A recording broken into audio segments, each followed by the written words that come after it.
1000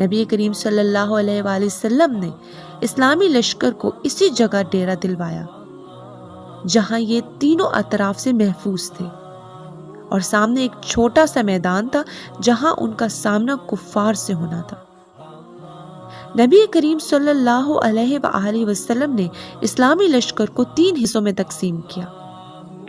نبی کریم صلی اللہ علیہ وآلہ وسلم نے جنگی نقطۂ نظر سے 50 تیر اندازوں پر مشتمل ایک دستہ ایک چھوٹی سی پہاڑی جبل رمت پہ کھڑا کیا اور فرمایا، اگر تم دیکھو کہ پرندے تمہیں اچک رہے ہیں تب بھی اپنی جگہ مت چھوڑنا جب تک کہ میں بلاوا نہ بھیجوں، اور اگر تم یہ دیکھو کہ دشمن کو شکست دے دی گئی ہے پھر بھی اپنی جگہ مت چھوڑنا۔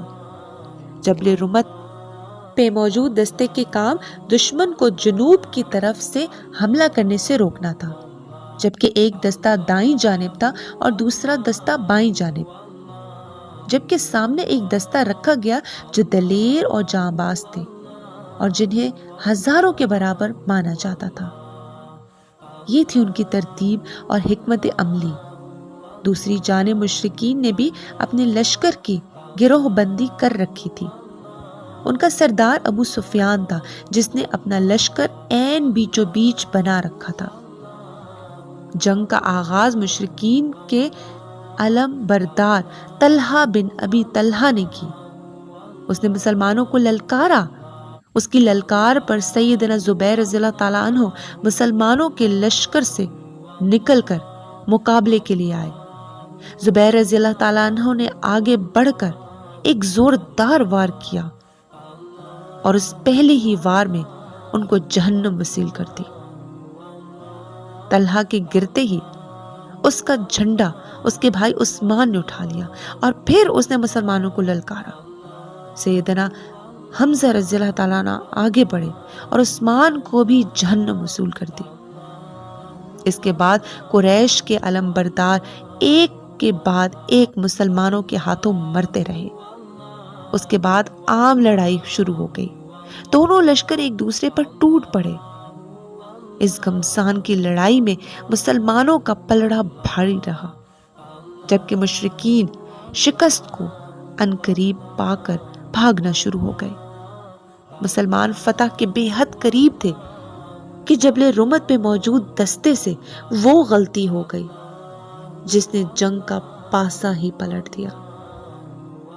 ہوا کچھ یوں کہ جبل رمت والے دستے نے ہدایت کے برعکس یہ دیکھا کہ جب مسلمان مشرکین پر غالب آ گئے ہیں تو وہ امیر دستہ عبداللہ بن جبیر کے منع کرنے کے باوجود پہاڑی سے اتر گئے اور صرف 10 تیر اندازوں نے عبداللہ بن جبیر رضی اللہ تعالیٰ عنہ کی بات مانی اور پہاڑی پر موجود رہے۔ مشرکین کے ایک لشکر نے جب یہ دیکھا کہ مسلمانوں کے تیر انداز پہاڑی سے اتر گئے ہیں تو وہ پہاڑی کے چکر کاٹتے ہوئے ترہ تک پہنچ گئے۔ وہاں انہوں نے عبداللہ بن جبیر رضی اللہ تعالیٰ عنہ اور ان کے ساتھ موجود 10 آدمیوں کو شہید کر کے مسلمانوں پر پیچھے کی طرف سے حملہ کر دیا۔ اس طرح مشرکین نے مسلمانوں کے لشکر کو گھیرے میں لے لیا۔ اسی جنگ میں آپ صلی اللہ علیہ وآلہ وسلم کی شہادت کی چھوٹی افواہ سن کر اکثر صحابی ہمت ہار گئے۔ کچھ ادھر ادھر کی پہاڑیوں پر چڑھ گئے اور کچھ نبی کریم صلی اللہ علیہ وآلہ وسلم کے ساتھ رہے اور ان کی بھرپور حفاظت کرتے رہے۔ لڑائی کے دوران آپ صلی اللہ علیہ وآلہ وسلم کے 2 دانت بھی شہید ہو گئے۔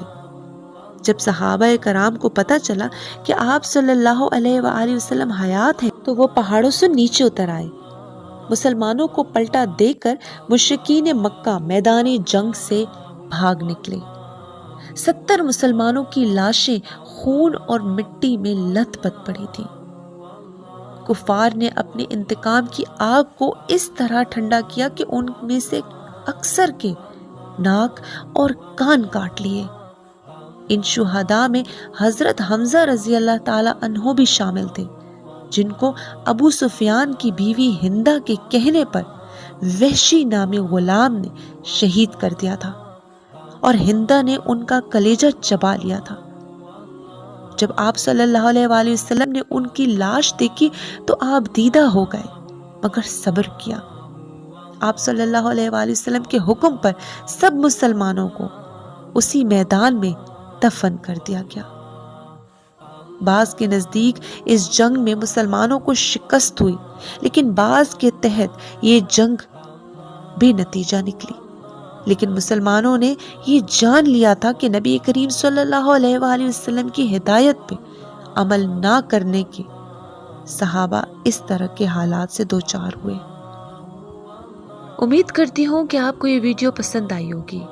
اس طرح کی اور انفارمیٹو ویڈیو سننے کے لیے اور نبیوں کے قصے سننے کے لیے میرے چینل کو ضرور سبسکرائب کیجیے گا اور بیل آئیکن کو دبانا نہ بھولیے گا تاکہ آنے والی ہر اپڈیٹ آپ کو بآسانی مل سکے۔ شکریہ۔